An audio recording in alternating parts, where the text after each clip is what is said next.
शेर और चूहे की कहानी। घने और हरे भरे जंगल में शेर राजा लियो का राज था।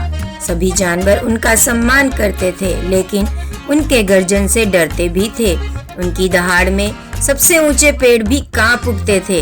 एक दिन शेर लियो एक बड़े पेड़ की छाया में सो रहे थे। तभी एक छोटा सा चूहा, जिसका नाम माइलो था, गलती से उनकी नाक पर दौड़ गया। शेर की नाक फड़क उठी और वे अचानक जाग गए। किसकी इतनी हिम्मत कि मेरे आराम में खलल डाले? लियो दहाड़ते हुए बोले। मुझे माफ कर दीजिए महाराज, माइलो कांपते हुए बोला। मैंने अनजाने में आपको परेशान कर दिया। अगर आप मुझे छोड़ देंगे तो एक दिन मैं आपकी मदद कर सकता हूँ। लियो जोर से हंसे।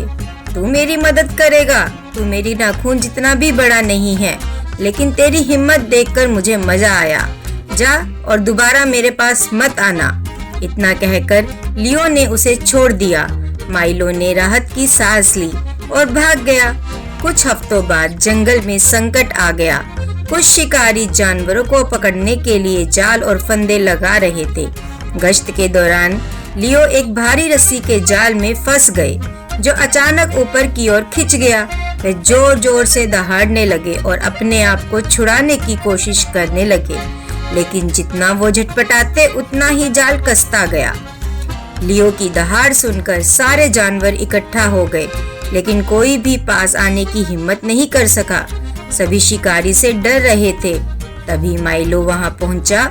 उसने राजा लियो का कर्ज याद किया। चिंता मत कीजिए राजा लियो, माइलो बोला, मैं आपकी मदद करूंगा। जानवरों ने फुसफुसाना शुरू कर दिया। उन्हें यकीन नहीं था कि इतना छोटा सा चूहा कुछ कर पाएगा, लेकिन माइलो ने हिम्मत नहीं हारी। वह जाल की रस्सियों को काटने लगा। धीरे धीरे माइलो ने अपनी तेज दांतों से रस्सियों को काटा। कई घंटे की मेहनत के बाद आखिरकार जाल टूट गया और लियो आजाद हो गए। लियो ने खड़े होकर छोटे से चूहे की ओर देखा।